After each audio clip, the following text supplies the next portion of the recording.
आधी घेरे राम नाम आधी घेरे राम नाम सामा बरे हा उत्तम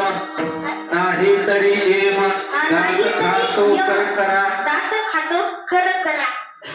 नाही त्या यमाशी करुणा नामाचं नित्यस्मरण केलं नाही तर यमाशी करुणा काय करतात मारे ते थोडी निष्ठुर यमाचे किंकर बहुसाद वगैरे यातना आपल्याला भोगावे लागतात. विशेष म्हणजे काय सांगू गरजेची यातना माझ्या भोगिता नारायणा ही परत